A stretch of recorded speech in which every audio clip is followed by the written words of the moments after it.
Екі санның қосу және азайту есіне түсір дейді. Мысалдарын қалай толтырылғанын назар аудар дейді. Бұл жерде қарасаңыз, мына жерде 1 қосу 2 болып тұр, сөзде. Мына жерде 2-ге 2-ні қосып тұр, 3-ге 2-ні қосып тұр, 4-ге 2-ні қосып тұр, мына жерде 5-ге 2-ні қосып тұр, мына жерде 6-ға 2-ні, мына жерде 7-ге 2-ні, мына жерде 8-ге 2-ні екен.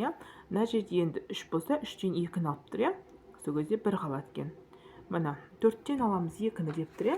Мен былай жазып көрсетейін сіздерге. 1-ге қосамыз 2-ні 3 болады, 2-ге 2-ні қоссақ 4 болады, 3-ге 2-ні қоссақ 5 болады екен, 4-ге 2-ні қоссақ 6, 5-ге 2-ні қоссақ 7, 6-ға 2-ні қоссақ 8, 7-ге 2-ні қоссақ 9, 8-ге 2-ні қоссақ 10 болып тұр. Енді 2-ге 1-ді қосамыз 3, 2-ге 2-ні қоссақ 4, 2-ге 3-ді қоссақ 5, 2-ге 4-ді қоссақ 6. Байқасаңыздар, мына жерде бір-бір саннан қосылып келе жатыр.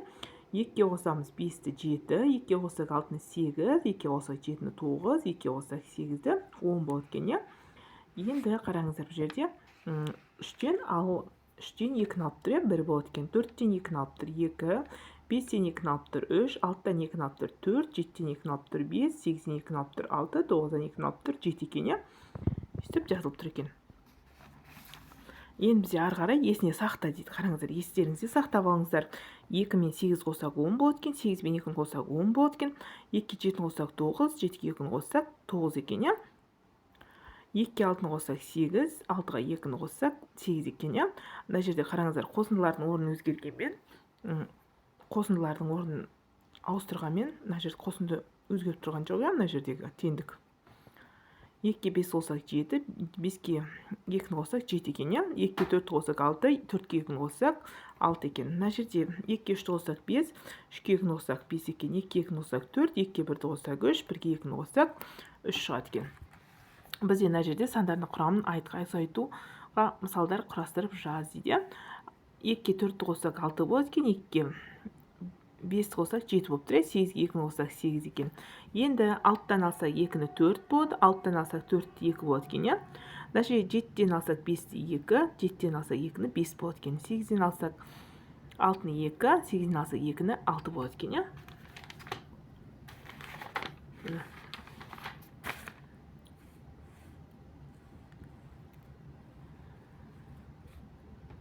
Мұны қараңыздар, өйтіп жазады екенбіз.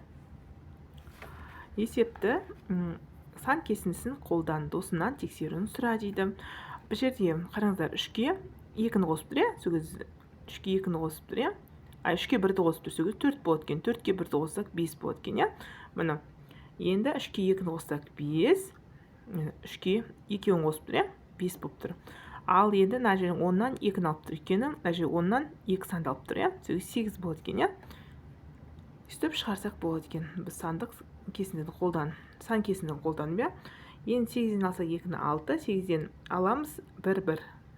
Әр жерде 8-ден 1-ді алсақ 7, 7-ден алсақ 1-ді 6 екен. 9-дан 2-ні алсақ 7, 9-дан 1-ді алсақ 8, 8-ден 1-ді алсақ 7 болады екен. 4-ге қоссақ 2-ні 6, 4-ге 1-ді қосатын болсақ 5, 5-ге 1-ді қоссақ 6 болады екен. Сөйтіп шығарады екенбіз. Бұл үшінші есеп екен. Енді жолақтарды өлшеп балаларға көмектес дейді, 2-ге арттыр дейді. Мына жерде 4 болып тұр. 4-ге қосамыз 2-ні деп жазамыз, 2-ге арттырсақ 6 шығады екен.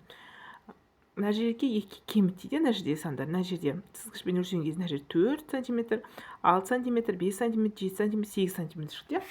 Енді бірінші біз 2-ге арттырып аламыз. Екен 4-ті 2-ге арттырсақ 6, 6-ны 2-ге арттырсақ 8, 5-ті 2-ге қоссақ 7, 7-ге 2-ні қоссақ 9, 8-ге 2-ні қоссақ 10 екен. Енді бізде кеміт дейді. 4-тен алсақ 2-ні 2 болады екен, 6-тан алсақ 2-ні 4, 5-тен алсақ 2-ні 3, 7-тен алсақ 2-ні 5, 8-ден алсақ 2-ні 6 болады екен. Сөйтіп шығарады екенбіз. Мұны қараңыздар, мына жерде түсінікті болу үшін 2-ге арттырады. Мына жерде 4-ті 2-ге қосамыз 6.